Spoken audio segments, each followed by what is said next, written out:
Alhamdulillah, syukur pada Allah Subhanahu Wa Taala dengan limpah kurnia taufik hidayahnya telah diperkenankan untuk kita bersama-sama di dalam bulan suci, bulan yang mulia, bulan Syahrul Ramadan yang diberkati Allah Subhanahu Wa Taala. Dalam bulan ini, pelbagai amal dan ibadat boleh kita lipat gandakan sebagaimana yang telah dicontohkan oleh baginda Nabi kita Sayyidina Muhammad Rasulullah sallallahu alaihi wasallam. Antaranya ialah salatul tarawih. Bagaimana baginda sendiri pernah bersabda dalam sepatah hadis yang amat masyhur, "Innallaha qad farada 'alaikumul siyam wa sanantu 'alaikumul qiyam." Atau kama qala alaihi salatu wasalam. Sesungguhnya Allah SWT telah memfardukan di atas kamu berpuasa dan aku telah mensunnahkan di atas kamu untuk melakukan qiyam, iaitu solat. Dan solat berdiri solat ini ialah salatul tarawih. Kerana ia tidak dilakukan dalam bulan yang lain, melainkan hanya dalam bulan Ramadan. Sebagaimana kita sedia maklum, solat tarawih ini pada asal mulanya daripada zaman baginda Nabi sallallahu alaihi wasallam, baginda pernah melakukannya sehari dua.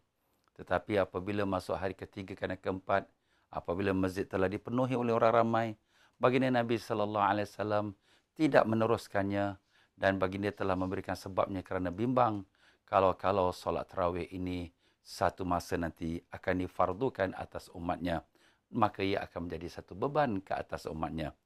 Maka dengan itu, solat tarawih ini tidak diteruskan baginda, sampailah datangnya zaman pemerintahan khalifah yang pertama, Sayyidina Abu Bakar Siddiq radhiyallahu an.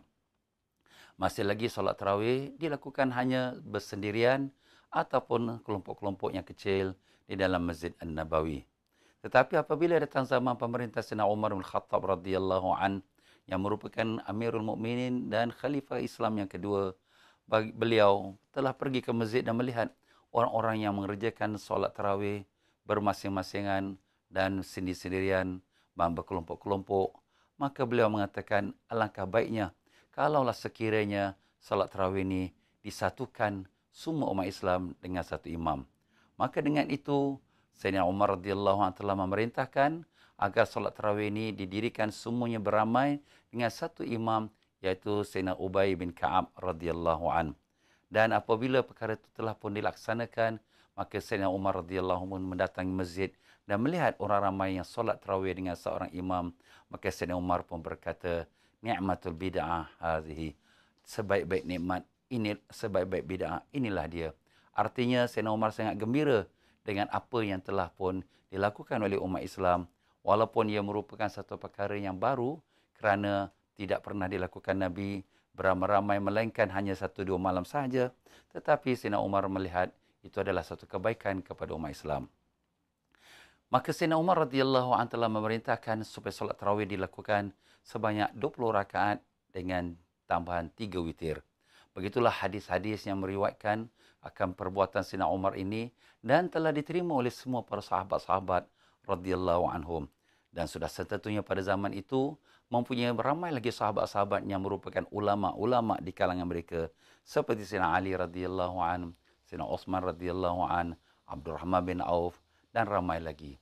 Dan alhamdulillah tidak ada satu pun perselisihan ataupun ingkar daripada seseorang sahabat akan perbuatan Sayyidina Umar itu.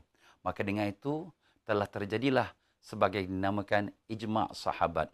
Ijma' persetujuan semua para sahabat bahawa solat tarawih dilakukan berjemaah dengan satu imam dan dilakukan sebanyak 20 rakaat dengan 3 witir. Dan ini juga adalah merupakan salah satu perintah Allah dan perintah Rasul, kerana Nabi sallallahu alaihi wasallam telah bersabda, "Alaikum bis sunnati wa sunnatul khulafa ar-rasyidin al-mahdiyyin min ba'di." Hendaklah kamu berpegang kepada sunnahku dan sunnah para khulafa yang mendapat petunjuk dan lepas daripadaku. Dan Sayyidina Umar radhiyallahu an termasuk daripada khulafa ar-rasyidin, disepakati oleh semua alim ulama.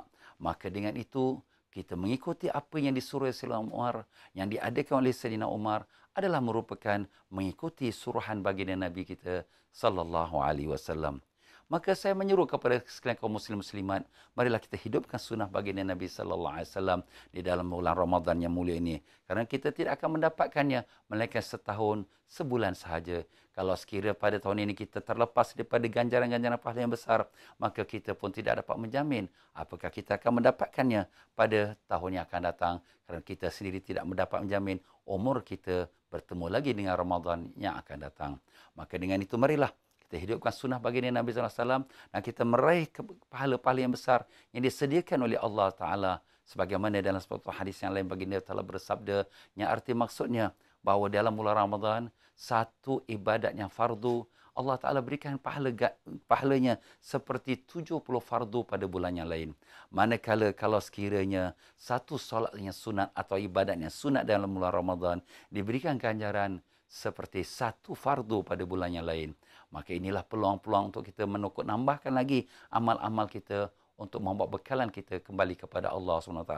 Semoga bulan Ramadan ini menjadi rahmat dan barakah untuk kita semua dan untuk sekalian kaum muslim-muslimat. Dan dengan itu mudah-mudahan kita mendapat kebaikan dunia dan akhirat. Saya akhiri dengan ribuan maaf dan ampun kalau sekiranya ada perkataan tersalah dan tersilap dalam kata-kata saya. Sekian wabillahi taufiq wal hidayah. Wassalamualaikum warahmatullahi wabarakatuh.